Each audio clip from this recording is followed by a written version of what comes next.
Zach, and welcome back to my Star Wars tips and tricks section. And today we're talking about Knights of the Eternal Throne and some speculation about where the story is going to go. But before we get there, let's go ahead and take a quick look back at Knights of the Fallen Empire. And by doing that, we should be able to see how the storyline shaped thus far, and that tells us where the dangling plot threads are at the end of it. So, really quick, let's start at the beginning. The beginning definitely has to be on planet Ziost, right before Knights of the Fallen Empire starts, and this is where the story was left with this titanic cliffhanger ending that put the writers in the worst possible position, which is that, first and foremost, the Emperor was portrayed as an intangible force ghost that could annihilate all life on a planet without ever even being there physically, and this leaves no enemy to fight and no way to stop him. This was probably one of the worst writing holes I've ever seen in any type of Star Wars writing, because what this does for the player is it pretty much negates your ability to affect any sort of outcome. And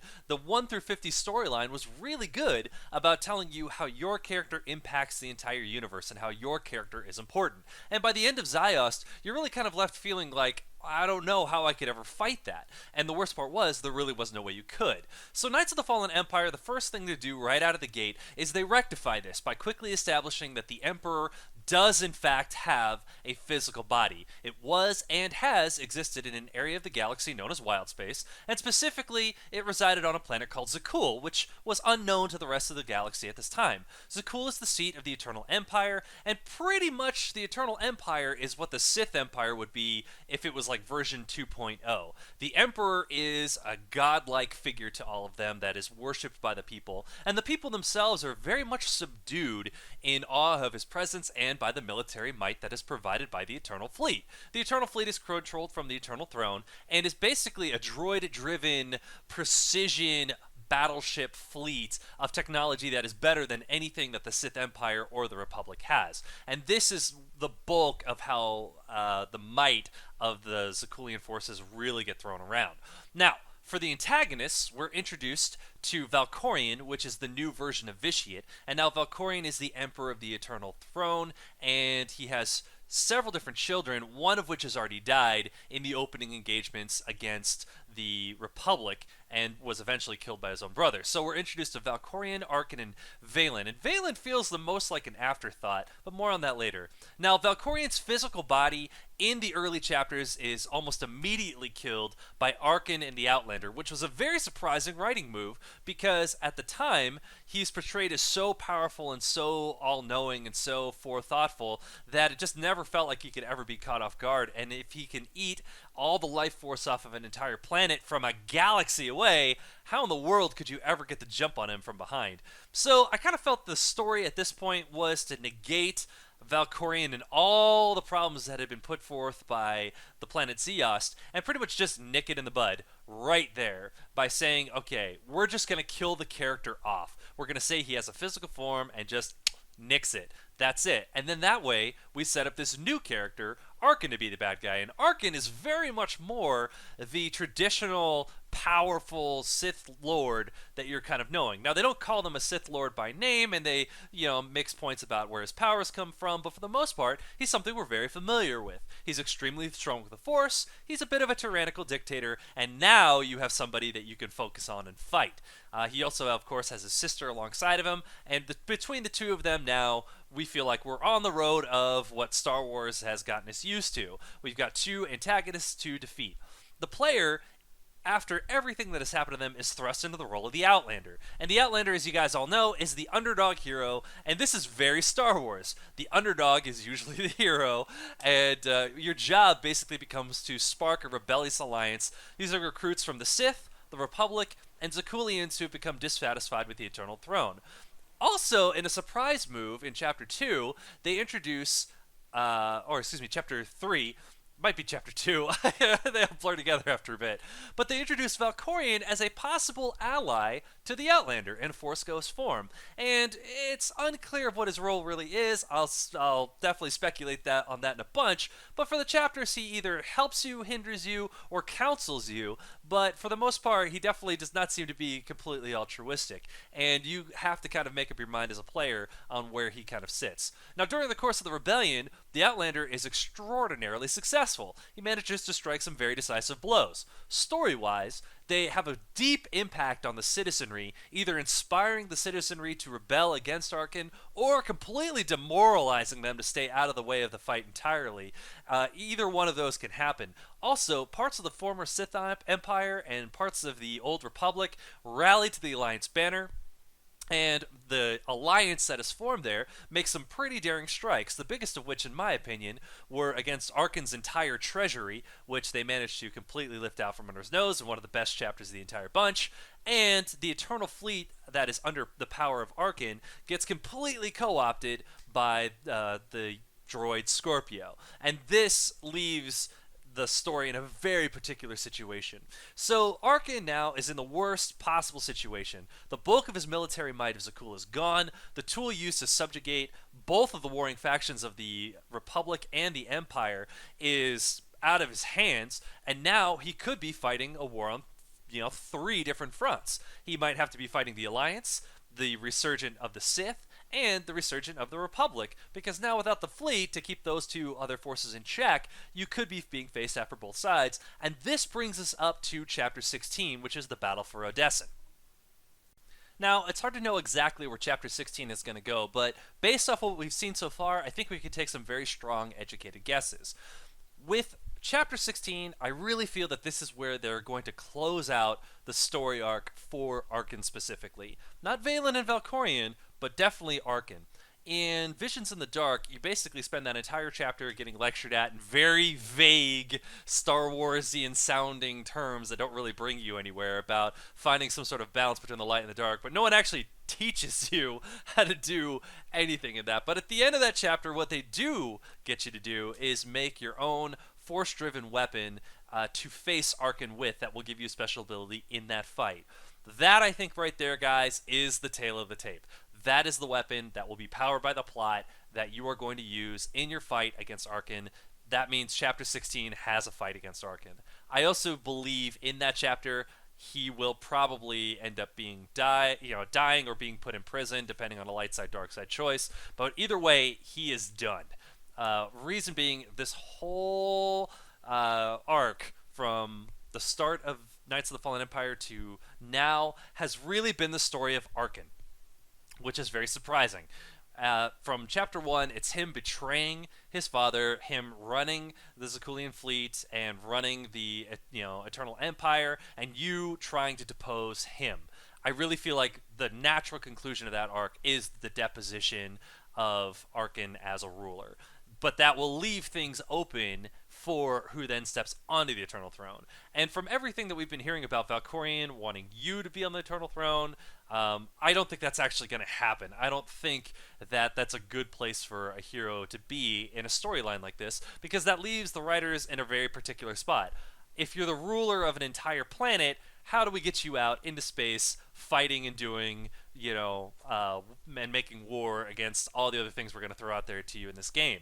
So the chances of you actually sitting on the Eternal Throne are very, very, very, very slim. So the Battle of Odessen, in my opinion, will probably see this. We're probably going to start off with a rather large battle that will most likely start in space. Arkin's last big weapon is his capital ship, and I do believe that it's at that point we're going to see Koth Fortena, him in the story, finally step into a moment where he is either going to die or he will save you. But one of the two things is going to happen. He's probably been the most fickle character of the Zakulian Alliance thus far, and I believe if he has been if you've made enough dark side choices to have him leave, I think this is the chance where he'll jump back in and try to add himself into this battle in a way to kill you. And I think at that point you'll have a choice to either spare his life or kill him. If he's still on your team, I think he will probably jump in at some point in the plot and save your life out of loyalty. I think that's kind of where that's been building up. Also, I think this chapter will probably leave us with a very dramatic cliffhanger, obviously setting up Knights of the Eternal Throne. But as far as what kind of drama we're looking to see, I'm pretty sure they're either going to set up Vaylin to be the main villain of the next arc, or Valkorion and Vaylin as the villains of the next arc. Valkorion has been looking to try to mold the Outlander into something that, quite frankly, even if you've been making all dark side choices and agreeing with everything he says, you don't seem to measure up. However, Valen is 10 pounds of crazy in a 20-pound bag. I think there's a really good chance here that the two of them will team back up in Knights of the Eternal Throne. I don't see Valkorion trying to help you for very much longer. It just doesn't feel like that is going where we would like to see it. He sometimes can grace you with force powers, which for cutscenes makes certain things easier for the writing staff, but for the most part, it just doesn't make much sense, especially if you're a light side type character. So I think his abandonment of you in chapter 12, Visions in the Dark, is eventually going to lead to his betrayal of you at the end of this chapter. And that sets up that moment of, that the I told you so, I knew you were always going to turn on me, that sort of confrontation with him. Because I just, him being alongside the Outlander, although good, doesn't seem to have played out exactly as strongly as it could have. So I ultimately see him as the ultimate end boss of the next arc in some way, shape, or form, with Valen as more of a sub boss. That's more on that in a little bit. So lastly, the only other thing that I'm very certain we're not going to see get wrapped up at the end of chapter 16 is the Scorpio connection with the Eternal Fleet. I don't think that's going to get resolved. I think that is way too big of an issue. That one is going to get pushed into the Eternal Throne for sure. Because if they did try to wrap that up, it would just feel so forced and so fast, it wouldn't make any sense. Especially since they just spent several chapters talking about the whole process it was going to be to go ahead and try to co-opt that fleet. To wrap that all up in one big handwave and say, like, aha, you stole the Eternal Fleet, but now we've found this incredible virus that destroyed you all, and goodbye, and sorry, take that for betraying us. That just would be too fast, and I don't think anybody would believe it. I think it's much more plausible that Scorpio has a very big story event for herself and the Alliance in the very next arc.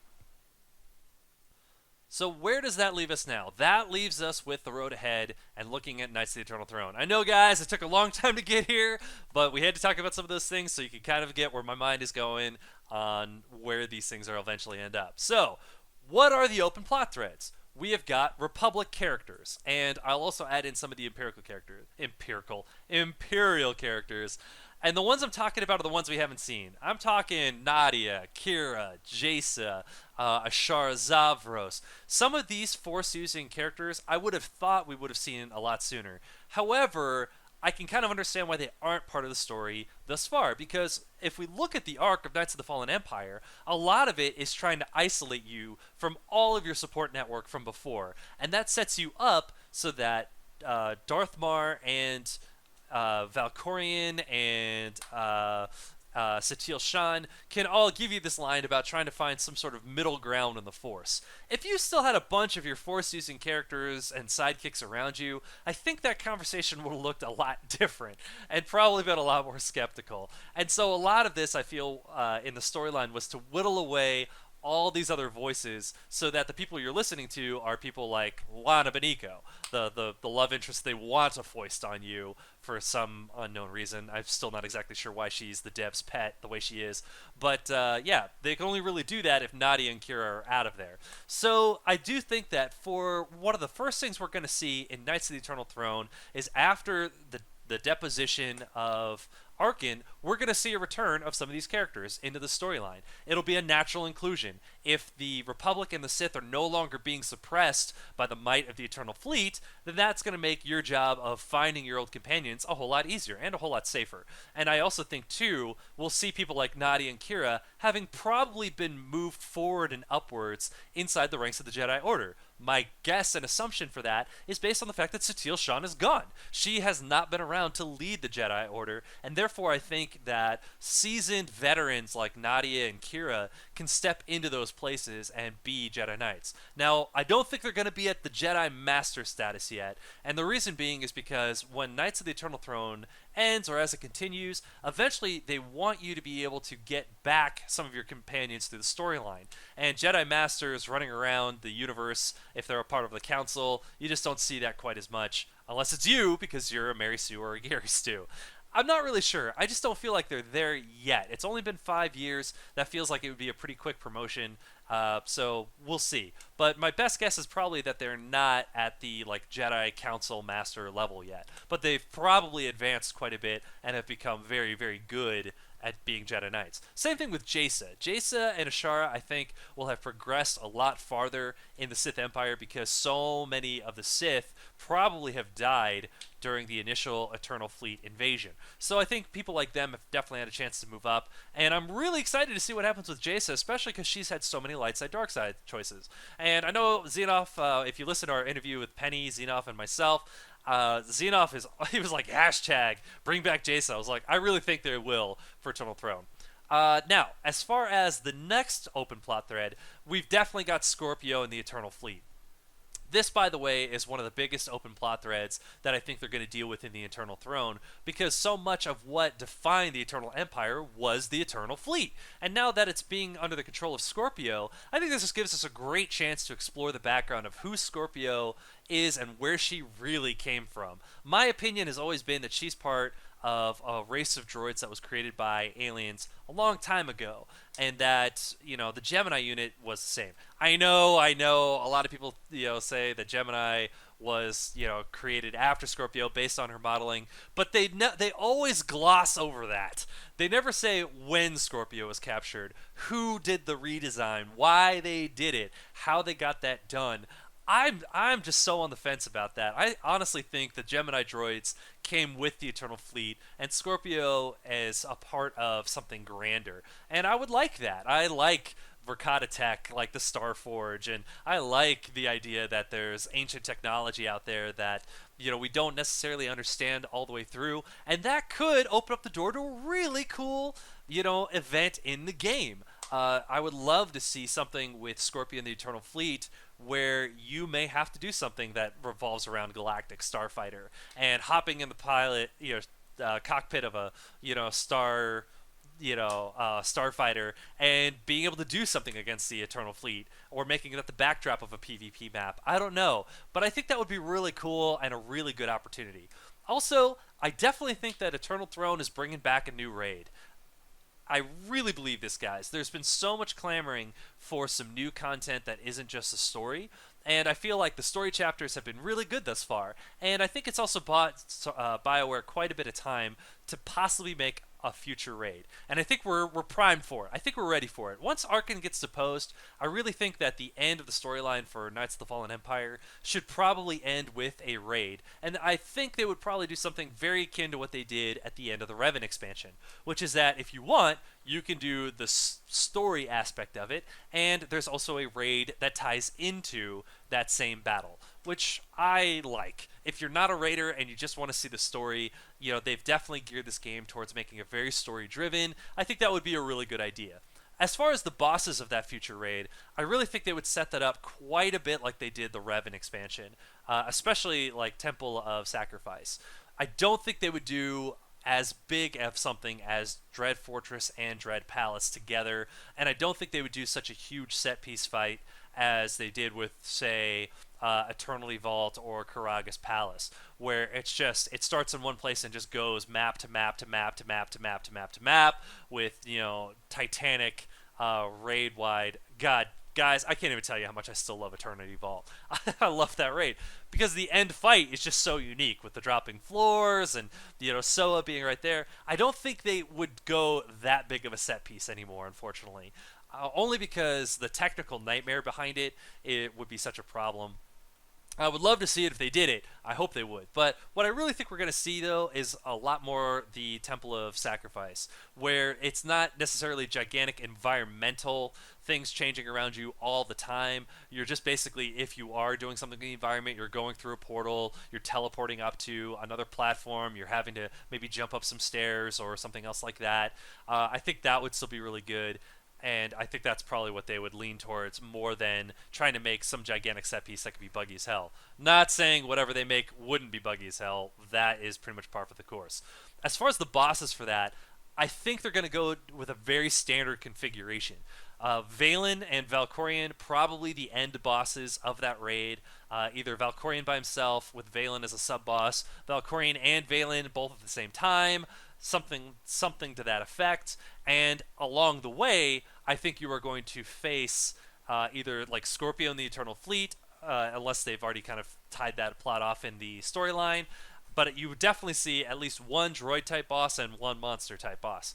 That's pretty standard for the most part. We almost always see that in some way. Plus, some kind of sycophant boss that stands in the way of you and their master. As far as everything else, I think there is at least one other thing I want to talk about in the future, which is the Sakulian characters. So I talked about the Republic characters, I talked about the Imperial characters, I talked about a bit of a new raid, but let's talk really quick about the characters from Zakul. Specifically, I'm looking at Koth Vortena. I really feel like if his plotline hasn't been finished out in Chapter 16, he is probably marked for death in the Eternal Throne.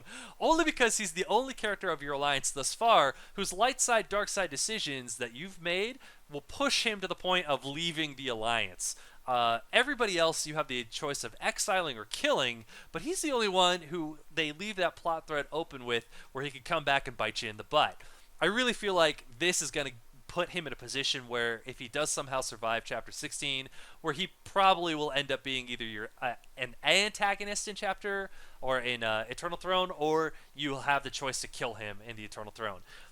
Right now, I think that's actually, and guys, please don't think less of me for saying this, but right now his character is one of the weaker ones in the expansion. And this is hard for me to talk about because Senya has not really had a whole lot of screen time, and yet in a lot of ways I feel like her character is quite a bit stronger. Because right now, as far as Koth goes, people either see him one of two ways. If you're dark side, then he's kind of a whiny jerk who disagrees about how you make war against Arkin and sees you just as bad as Arkin, which is why he leaves. Or if you're light side, he's a bit of a goofball, but he's also a huge sycophant towards Valkorion. And if Valkorion was to walk in and say, like, follow me, I'm pretty sure Koth would do that. Either one of those two viewpoints will put him in conflict with the Outlander, one way or the other. There's a lot of different ways it could go, but either way, light side or dark side, they have shown that through, like, foremost, he is the most volatile and most likely to turn on you of any of the characters. Even though he's nice, if Valkorion was to tell him to do something, he would probably do it, no matter how much he likes the Outlander. And he's all about Zakul, and I don't think it would take much of a few lines from Valkorion to make him turn. I hate to be blunt, but that's kind of where Koth has shown he's at. I'd like to say that he's the kind of guy who stands by his convictions and does these things, and he does for the most part. But if you're dark side, I think that works against you, and if you're light side, I think that could also end up working against you. Senya, on the other hand, has proven that she will fight her own daughter, who, in a lot of ways, that puts her closer to her daughter than to Valkorion, because that's your flesh and blood, that's your kid, and she fought her and beat Valen in Chapter 8. I mean, it was fantastic. It's one of my favorite chapters. It's a fun little lightsaber battle, and I'm not sure she would be able to defeat Valen a second time, but it was a fantastic fight. And because of that, I feel that squarely puts Senya into the Outlanders camp. I don't think she's moving out of that position. I think she is definitely going to be one of those people that's on your side. And even if you've chosen a few more ruthless options, she still has tended to be there with you. Lastly, that leaves Lana and Theron. Lana and Theron are two of the characters that obviously were brought out during the prelude to Revan, and God almighty, BioWare just really wants you to have to romance them. If you started at level 60, you didn't get the option to romance any of the old companions, so Lana and Theron are pretty much like the defaults, along with maybe like Koth. And Lana, she's a little bit much for me sometimes. I like her, but I don't love her like I like Kira and some of the other characters out there like Mako or Risha or whatever. So Lana and Theron, I'm pretty sure that they are safe from prosecution. They are immune to death. I don't think in any way, shape, or form BioWare is going to kill them off because they are BioWare original characters, and each time, people seem to kind of be sick of them, they come back again anyway, possibly even with a redesign like Lana got, to try to make her more palatable for more players. So I definitely see like that as coming up. Now, as far as the other last little plot threads, so there's a bunch of things that have to get cleaned up before that expansion can end. And I think all of you guys will probably agree with me because when you look at the prequel movies for Star Wars and the original trilogy and now the new trilogy that's come out, one thing is very clear. There is no race of droids out there running around with an eternal fleet. There just isn't. They don't ever reference something called wild space.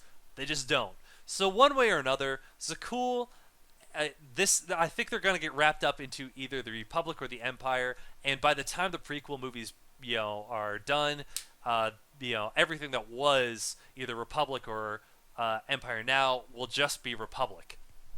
I think that's what's going to happen. So Zakul, by the end of Eternal Throne, they're going to go back to a form of status quo. I think they've already started on that a little bit by giving Scorpio the Eternal Fleet. That stops making Zakul this juggernaut empire and really makes them now just one planet with a few ships left.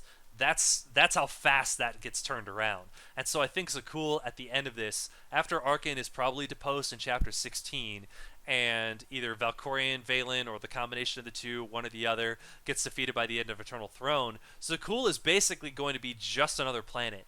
And the way they're setting it up, I believe that if Koth has lived thus far, or Senya makes it to the end, one of the two of them will probably sit on the Eternal Throne and be the next ruler of Zakul, and Zakul will get folded into Republic or Alliance, and they'll kind of work that out. They may still be like a third party for a little bit, but I doubt it. I think with the bulk of the Eternal Fleet destroyed, there's a very good chance that Zakul and Odessen will end up being split between Republic and Empire. As far as like the Republic and the Empire, I feel like it's going to be back to business as usual. By the end of Eternal Throne, they're going to have to establish that it's Sith versus Republic again, because otherwise the politics of the galaxy don't really make sense. Also, lastly, I think that there is a huge opportunity here.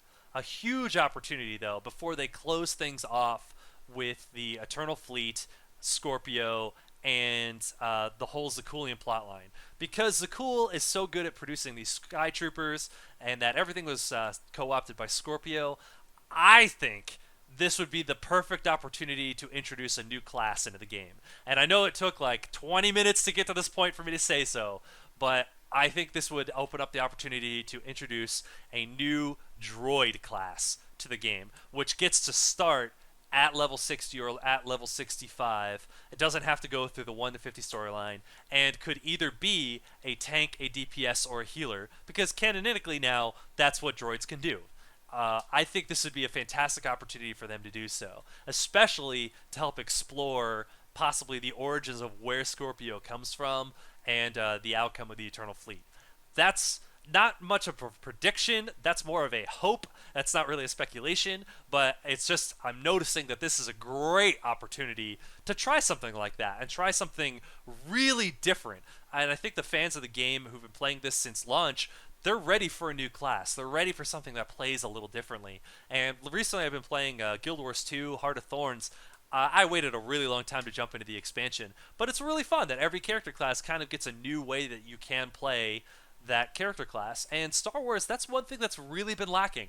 We've had a lot of adjustments and fine-tuning to the existing character classes, but we haven't had a new one come in. And I really feel like by the end of Eternal Throne, that really leaves an open space to probably put something like that in there. And if droids are a huge focus of the game, and where they come from, and possibly that they could be sentient, then this would be a great opportunity to do that. I think that'd be ridiculously fun. It gives you a lot of opportunities to try out some new types of skills and sets and stuff. One of the cool things in Guild Wars 2, if you play like an engineer, is you can lay down things like turrets, and other characters can lay down like traps and such. And I think it'd be really interesting to see a droid that kind of works on some of those similar principles, where instead of healing and doing AoEs, maybe they're dropping down like little other sub droids that do little things and whatnot. I think there's just a lot of potential there. Anyway, guys, I know this went really long. It's a lot longer than most of my videos, but I hope you enjoyed it. If you did enjoy these videos, guys, please like and subscribe. That lets me know that you're enjoying this content, you're excited about where we're going, and if you guys have any questions or comments, leave them below. Let me know what you think. I would love to know what your guys' thoughts are about where this expansion could go. I think that the Star Wars players are some of the most passionate ones out there, and I'd love to hear what you guys have to say. And also, if you guys think that I'm totally wrong, that's totally cool. But please be polite and be nice about it. If you are going to leave a comment, please be respectful and also be respectful of everybody else who comments as well. I value everybody's opinions, and I hope everybody else who comments here values everybody else too. That's what the community is all about, guys. Also, if you guys haven't checked out some of the other really amazing YouTubers out there, Swartor TV, Swartor Central, Swartorista, and Volk. There's a whole bunch of community YouTubers out there who do YouTube videos about Star Wars The Old Republic. Check them out, guys. They have some great stuff out there, and I watch their videos, man. I encourage you guys to do too. Anyway, guys, I hope you enjoyed this video, and we'll see you next time.